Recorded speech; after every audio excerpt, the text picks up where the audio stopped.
So we're gonna start on the neck, okay? And do you remember what these are? You just want me to name them, right? Name them, yep.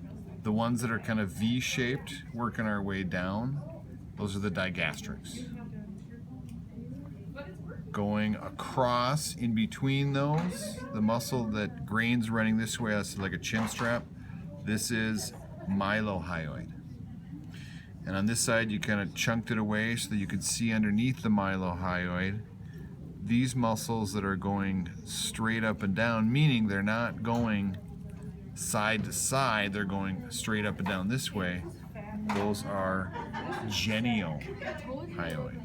And the fourth one up here on the chin area was this masseter out here, the jaw or cheek muscle. Masseter. Okay. So then we move down below the hyoid area.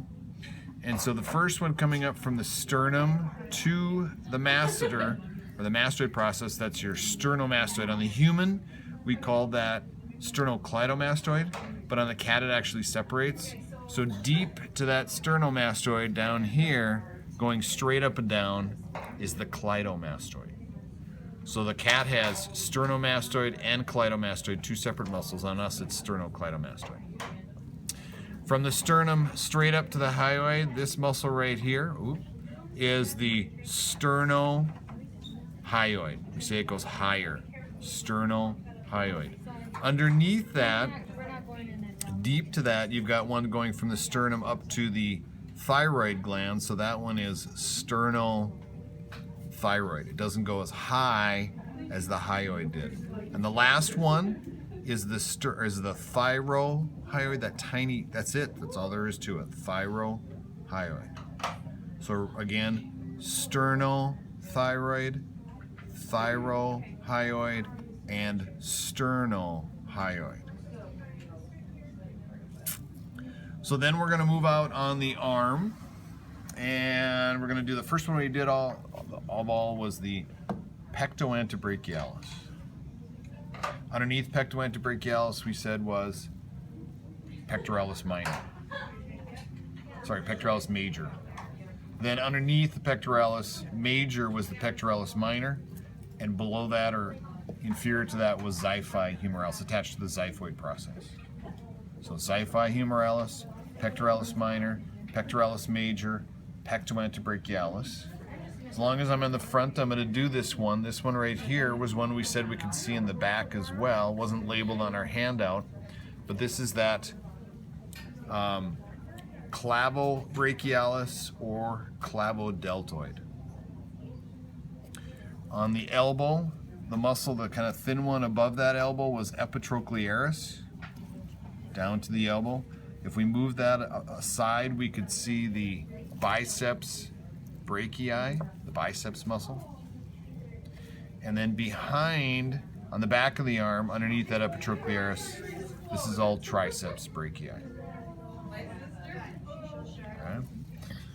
Okay. Big muscle attaching here to the xiphoid, they kind of fuse together. This one on the back goes all the way down to the spine. This monstrous muscle is latissimus dorsi.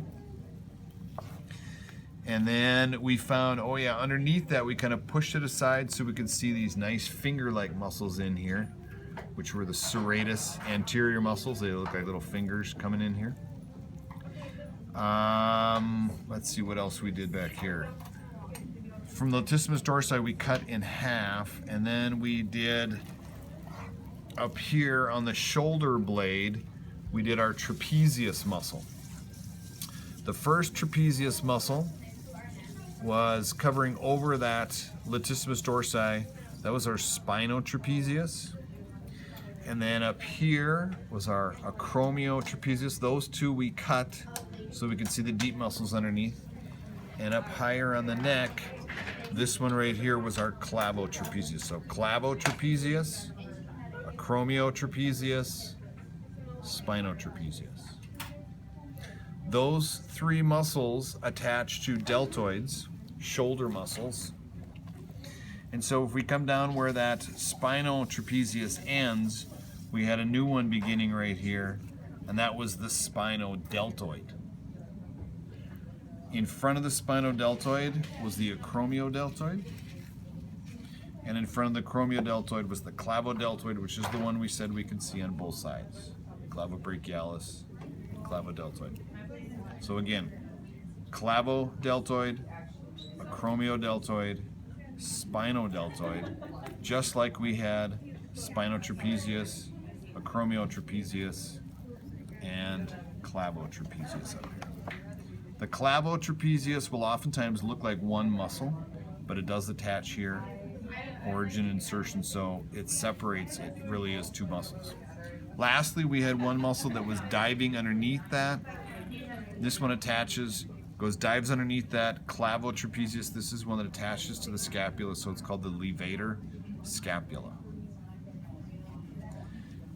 Peeling the acromiotrapezius back, looking at muscles that actually attach to this scapula shoulder blade. One above the spine, this white you see right here is the spine. That's supraspinatus. Below that, infraspinatus. Supra and infraspinatus. Underneath, subscapularis. Yeah, you're starting to know these, right, Devin? Okay. And then we found, if we tuck that latissimus dorsi a little bit, there is a muscle that is on just the sort of tip underneath here. This muscle right here is the teres major. Okay. Teres major ends right there, and a new muscle begins and comes back around, wraps around here. This muscle we're seeing is rhomboideus major. And that one does not attach to the edge like this one does. This is rhomboideus minor. The higher and bigger one actually is the rhomboideus minor. Rhomboideus major and teres major. We went down to the abdominals. You guys must have done on the other side. So the abdominals, you had your external obliques. Underneath that external oblique, the next window that you had was the internal oblique. And then inside that internal oblique, you had transverse abdominis. So those are our three layers of muscle. External oblique, internal oblique, transverse abdominis. We had one more abdominal muscle. Did you guys, yeah, you kind of, the muscle coming straight down. This is the rectus abdominis on one side or the other. Leg muscles, okay, you guys today just did, so these are pretty fresh. Your catofemoralis, that skinny one that kind of tucks underneath the big biceps femoris. Above that was the gluteus maximus. And that one is actually smaller than the one above that, which is gluteus medius. Okay. And underneath the biceps femoris, this muscle right here that you can see on both front and back, that is the semitendinosus. Above the semitendinosus on the inside, semimembranosus. Above the semimembranosus, sometimes it looks like one or two muscles, adductor femoris. Above the adductor femoris is the adductor longus. And above the adductor longus, the puny little pectineus. That's all there is to the pectineus. So pectineus, longus, femoris, adductor femoris, semimembranosus, semitendinosus. Covering over those was the gracilis. And above the blood vessels here, covering over, we cut was sartorius. Under sartorius, we had our four quads, adductor, vastus medialis, vastus intermedius, and vastus lateralis. Let's see what else we had. Coming down, we had a little bit of fascia right here. That was the tensor fascia lata, the rectus femoris. Coming straight down rectus.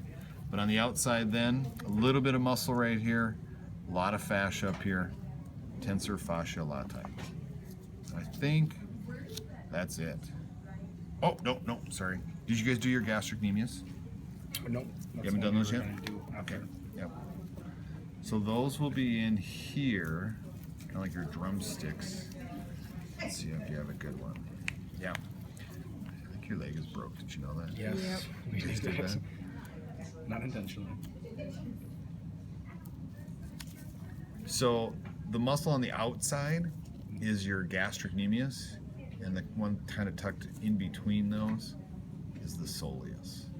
And it kind of creates a little bit of a Y shape to it. Kind of wraps around like this, gastrocnemius and soleus. You guys might want to clean that out a little bit better.